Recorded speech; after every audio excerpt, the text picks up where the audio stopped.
Isso aí. Pessoal, aqui, ó. Não se esqueçam de... Quem ganhou hoje? Foi Portugal ou Espanha, alemão? Espanha ganhou de 1-0. Puta, merda. Eu não Tadinho tinha do visto Cris, isso. hein? Ah, foi-se O embora. Cris foi embora. Última Copa. O Cris foi dançar o vira. Não se esqueça, ó, porque temos 1/4 apenas das pessoas que nos veem ao vivo que deixaram o like, o joinha, o gostei. Quando eu falo é sério, gente. Eu preciso do seu joinha, eu preciso do seu like. Não custa nada você deixar o joinha, né? Por favor, tá? Só isso. Eu vou nem pedir para compartilhar, porque compartilhar tem que sair. Aí vocês são meio velho, aí vocês não sabem voltar. Aí vocês dão dislike. Aperta o joinha, tá? Faz isso pro amiguinho aqui. Bom, vamos de pauta, porque tem marmelada? Tem, sim, senhor! A defesa de Fábio Luiz Lula da Silva, o Lulinha, o Capivara, eu chamo carinhosamente, avalia protocolar um habeas corpus, e haja corpus, hein, para protocolar, hein, Eduardo? Um habeas corpus por Lulinha precisa o quê? De uns 3? Uns 3, 4, aí, ó. Ele avalia apresentar um habeas corpus pedindo o arquivamento do inquérito contra ele na Polícia Federal, que apura a fraude bilionária no INSS. Os defensores do Capivarinha vão alegar, veja só, falta de justa causa. Porque justa causa deve ser todas que ele tem. A não ser que ele compre lona de circo e mande o alfaiate fazer, né? Mas a falta de justa causa, tá? Mas também, antes de entrar com a medida na justiça, os advogados Marco Aurélio de Carvalho e Guilherme Seguimori devem encontrar com o diretor-geral da Polícia Federal, o André Rodrigues, ainda nesta semana. A ideia é tentar trancar o caso antes das eleições. Na sexta-feira passada, a direção da Polícia Federal afirmou que a conclusão dos primeiros inquéritos sobre desvio ilegal de aposentadorias deve ser apresentada ao Supremo até o final deste mês de julho. Entretanto, a Polícia Federal indicou ao ministro André Mendonça, relator do caso no STF, que só terá condições de compilar, cruzar e analisar dados de evidências dos sigilos de Lulinha e materiais apreendidos na operação sem desconto no ano que vem. Isso porque, em razão da prioridade, tá muito linda essa frase, parabéns, língua portuguesa, nota 3, tá? É da prioridade dada aos relatórios de informação da Polícia Judiciária dos investigados que estão presos ou sob medidas restritivas. Lulinha ficaria para o final da fila, até porque responde o processo em liberdade e não tem nem processo, para falar bem da verdade, e sem restrições. Além disso, a Polícia Federal também alega falta de pessoal e de equipamentos que estariam sendo destinados ao caso Master. Investigadores comentaram que na época do inquérito do golpe, Alexandre de Moraes determinou que a cúpula da Polícia Federal direcionasse todos os esforços para concluir aquela investigação, que terminou em 22 meses. Denúncia e julgamento também transcorreram em tempo recorde. A suspeita de viés político também atinge o próprio caso Master, considerando que a mesma Polícia Federal levou meses para avançar contra Augusto Lima, sócio petista de Daniel Vorcaro, e lideranças do PT, como Jacques Wagner Holliday. Pois é, Pavinato, esse relatório da Polícia Federal foi interpretado por alguns como uma espécie de recado, não somente ao André Mendonça, mas a toda a imprensa, de que este caso dificilmente teria um impacto eleitoral esperado, porque a verdade é que muitas pessoas aguardavam, principalmente na oposição, que daqui até agosto ou setembro, novidades relacionadas ao caso Master e o Lulinha pudessem impactar diretamente a campanha do Lula. Vamos lembrar que recentemente todo esse caso envolvendo Jacques Wagner acabou atingindo diretamente o eleitorado do Lula no Nordeste, um foco ali, né, de resistência petista, principalmente o eleitor da Bahia, foi pego de surpresa e fez com que o Lula variasse na margem de erro. Não foi nada estrondoso, falar, nossa, que desastre e tal, mas impactou e ele reduziu ali a sua porcentagem dentro da margem de erro.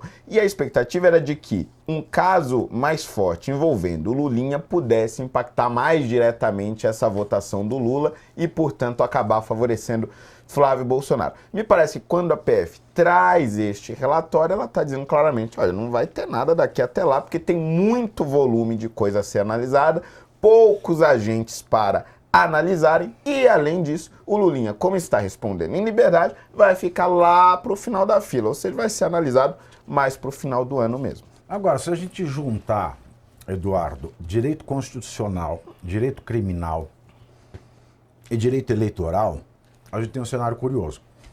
Que é o seguinte, se é porque tem aquelas várias determinações, inclusive de investigação contra o Flávio por calúnia contra o Lula.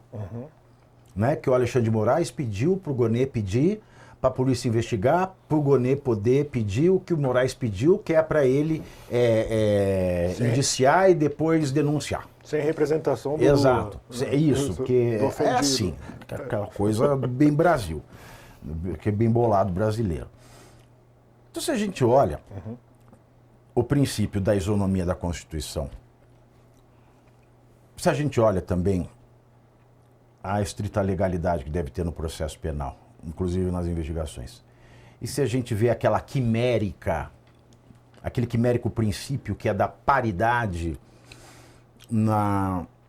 das candidaturas, né, da paridade nas eleições dos candidatos, a gente tem mais um elemento de nulidade das eleições. Se o Lula concorrer e o Flávio Bolsonaro concorrer.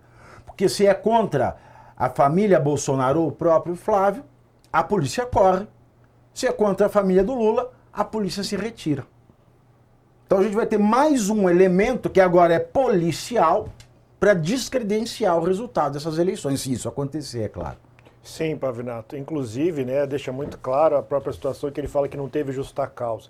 Temos a relação dele com aquela empresária Roberta, me fugiu o sobrenome dela. Miranda. Roberta Miranda. Não. Roberto, não sei o quê. É um sobrenome refinado. Então, e aí essa Roberta seria o elo envolvendo o Lulinha e o careca do INSS. Tá, talvez aí esteja, né, a justificativa do habeas corpus. Luke Singer, que é a mistura do shampoo e sabonete Lux com a máquina de costurar Singer. Nossa, essa é antiga. Então a Roberta Luke Singer seria esse elo do Lulinha com o careca do INSS. Agora, se tiver o tipo de condução, né, que você deixa postergando a investigação, tratando de forma célere, ou quando trata a família Bolsonaro, está muito claro para todo mundo, até quem, né, uns desavisados, seja de centro-esquerda... O Holiday falou que não pode mais falar, tá claro. Ele tá reclamando aqui, ó. Ele tá protestando aqui, ó. Tá nítido, então tá bom. Tá nítido. Tá nítido para todo mundo toda essa relação envolvendo, né, um familiar, no caso o filho do atual presidente da República, com o caso. Agora, como ele argumenta que não tem, né, justa causa, e ao mesmo tempo interpõe um remédio constitucional vinculado a essa estrutura de investigação. Todo mundo, tá nítido para todo mundo, não vou usar mais, tá claro, tá nítido para todo mundo tal situação de discrepância, a diferença de tratamento. Né? Tendo visto aqui Flávio Bolsonaro está sendo indiciado por calúnia, né? Eu vi lá o fundamento, que era o 138 concomitante, 141 com agravante, de falar do presidente da República, sendo o presidente da República não tendo feito a notícia crimes, que ele que teria a competência para ser uma ação privada aí, envolvendo crimes de honra, ele que teria levar adiante, não o ministro abrir de ofício, né, a própria ação. Mas ele não abriu de ofício. Ele abriu de orifício. Então, essa estrutura toda de orifício, vamos colocar assim, essa estrutura toda de orifício, a gente deixa muito clara essa discrepância, né? Muito nítido essa discrepância, fazendo a ressalva do Holly. Fica muito nítido essa discrepância para todo mundo, né? Até aqueles desavisados. Porque se nessa situação que trata do agravante envolvendo o crime de honra, e aí vamos colocar aqui que o Flávio Bolsonaro alega a exceção da verdade, até o parágrafo 3º do 138, né? E aí tem o inciso 3, ele vai alegar o quê? No caso, para refutar a exceção da verdade, que ele não foi condenado, lembrando que ele não foi absolvido. A disposição expressa do inciso 3 do parágrafo 3º dispõe lá no caso de absolvição. O atual presidente da República ele não foi absolvido. Como é que a gente trata esse dilema? A gente sabe que quem dará a palavra final dará favorável ao atual presidente da República, porque foram e eles. sem contar a imunidade parlamentar, que mais uma vez foi jogada na vala dos defuntos de guerra. Total, porque virou isenção parlamentar. Que a imunidade ela serve justamente para isso, para a pessoa não ser perseguida criminalmente por calúnia, injúria ou difamação nos discursos que essa pessoa faz contra outros agentes públicos. Porque a imunidade parlamentar ela não serve para o deputado ou senador caluniar, injuriar ou difamar uma pessoa comum, um cidadão privado que não tem nada a ver com a coisa pública, mas sim os seus pares e o presidente da República, ainda mais quando ele é da oposição. Perfeito, é isso mesmo. Esse é o sentido da imunidade parlamentar. É o sentido mais básico da imunidade parlamentar. E o STF está fazendo isso com a gente. E com a CBF. Não tem sentido imunidade se você pega, né, pegando uma analogia aqui, um organismo imune. Né, um Holiday com estudante de medicina vai falar, não, o organismo pega todo tipo de doença, ele é imune? Não, então a imunidade parlamentar é justamente para essa condição de você poder expressar sua opinião, livre pensamento, envolvendo sendo opositor. Caso contrário, você está flexibilizando e é a diferença de imunidade e isenção. Aí você vira isenção parlamentar, ou seja, fica a bel prazer, a discricionariedade do julgador, decidir quando pode ou não o parlamentar falar, Pavinato. E posso complementar? Deixa eu citar só a jurisprudência desse entendimento da STF. Dá um big close na minha cara, alemão. Tem como ser maior? Não? Não dá? Mas eu queria ser bem com a cara assim. Mas presta atenção, a jurisprudência é essa.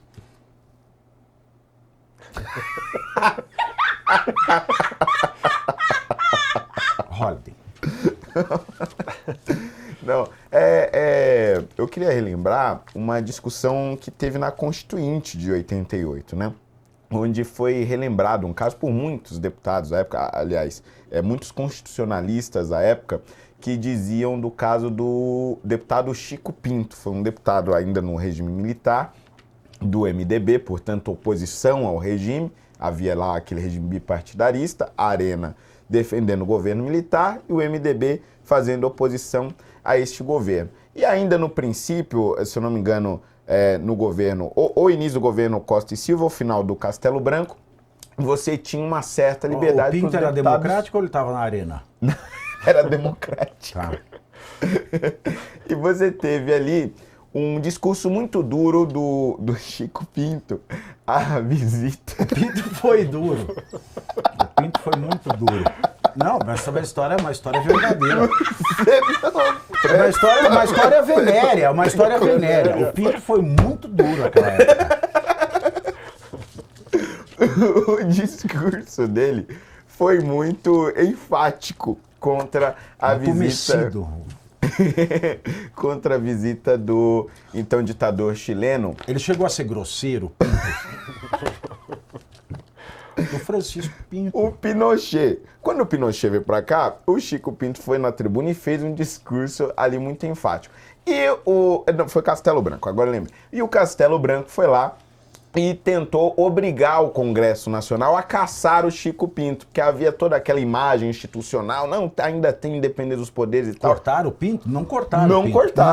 cortaram. O Congresso Nacional manteve o Pinto dentro. E aí depois ele recorreu ao STF, para que o STF caçasse Chico Pinto. E aí, por conta da pressão política, ele acabou sendo cassado. Então, muito dessa imunidade parlamentar, teve outros casos, claro, mas muito dessa imunidade parlamentar vem desse exemplo aí. A ideia de que o deputado não STF pode se ser prestou ao papel de responsabilizado. caçar o Pinto. Caçou o Pinto, porque o Castelo Branco pediu. Que coisa, hein? Pois é. Que história bonita essa. Foi difícil contar essa história. Uma história bem bonita, Chico. E nunca mais se viu o Pinto. Nunca mais vi, não sei onde tá. Ele se recolheu, É ótimo. ele se recolheu da vida pública. Né? É isso aí, ele andava murcho pelo Rio de Janeiro. Né? Quem viu o Pinto passar, você falava assim, "Ih, quem te viu, quem te vê, Pinto. Né? Antes, tava aí todo durão, tal, agora anda murcho. História bonita. E, falando em coisas que a gente vê, né, nesse caso do INSS, a defesa do